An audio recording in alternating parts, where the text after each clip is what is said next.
The deal was essentially, we make a couple more Halo games, we leave Halo with Microsoft, and we can split amicably. So, I mean, ultimately the price of our freedom was to leave our baby behind, to move from being Halo developers to Halo fans. Having to leave Halo behind because we left Microsoft, it's kind of a high price, but that's the price of the next thing that you're going to give birth to. That's going to be a seminal moment for the studio.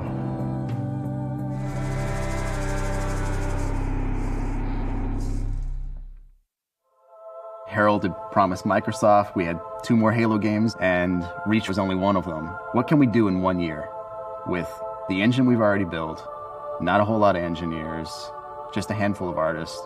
What can we do in a year to get a game out the door? Harold looked at us and said, make it happen. ODST was a lot of fun because it was a smaller team. It got back to, feeling a little bit like what that Halo 1 experience was. We wanted to try something that we'd never done before, and breaking the mold of what people expect from Halo. Even faced with making a game in a year, we couldn't just kick something out. We wanted to make it different. We wanted to tell an interesting story in a new way. Pretty early on, film noir was mentioned, detective story was mentioned.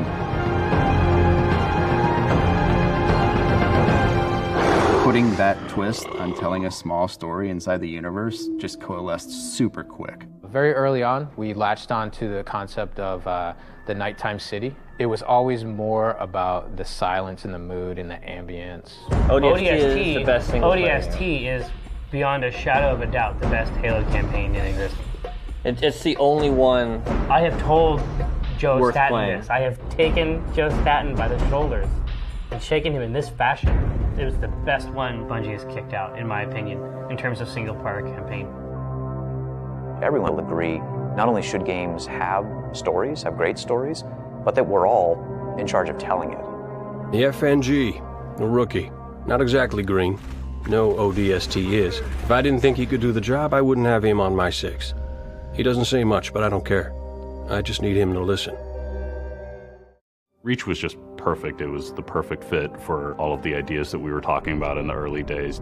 Doing something with a little bit of a harder edge than Halo 3, bringing back the scariness and the alienness of the Covenant. All of those sort of dovetailed perfectly with Reach. I think Halo Reach was the game we were trying to make from the beginning. Reach is having so much to it.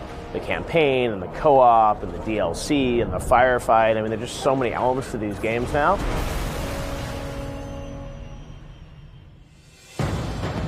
We have this opportunity to look at the entire franchise, and we were like, okay, it's now our time to close out Bungie's contribution to the Halo universe. How are we going to do that in a way that does justice to this big thing that we created? We're able to pick up the notepad and say, oh man, look at these 15 things that we crossed out we just couldn't do. And let's start there, and then let's see what else we can do as well on top of that. Having a rich online experience, a rich set of services that we'd written ourselves, bring deeper immersion into our campaign and our cinematics.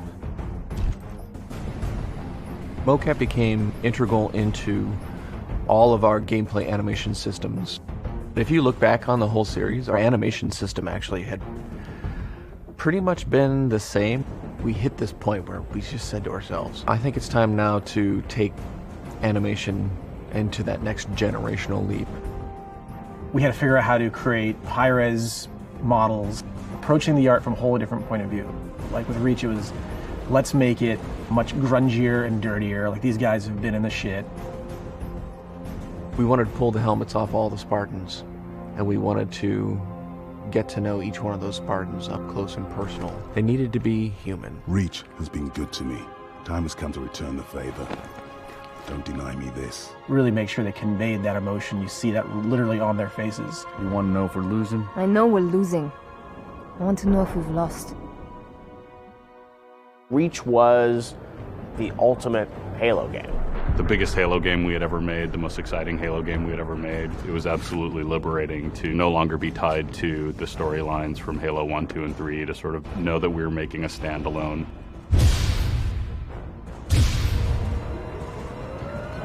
I don't think you can make a good game these days without taking into account all elements of it. What else can we do with Halo that we haven't done yet? Well done, Noble Six. Uppercut initiated. Firefight, invasion, armor abilities, even the ability to sprint in a map started changing really fundamentally how the game played. And then with Firefight and Invasion, really seeing like what could we do with this game that we love so much, like what direction could we push it in where we were excited to play it. How does it feel to finally be launching this game? Feels better than we ever thought it was going to be. I mean, we're super excited to have this game finally get out there in the hands of our fans. And the reviews are out online. People are loving this game. They're saying it's the best Halo game you guys have ever created.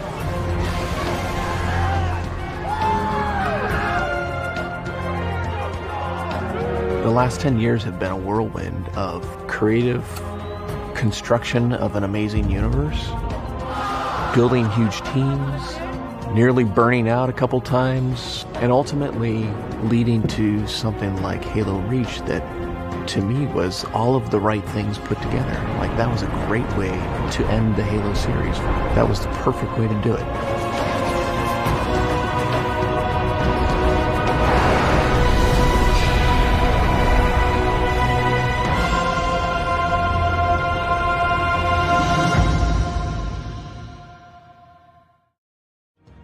I wanted to make sure that the fans know that we did Halo because we wanted to do Halo, and we did the ODST because we wanted to do ODST, and we did Reach because we wanted to do Reach.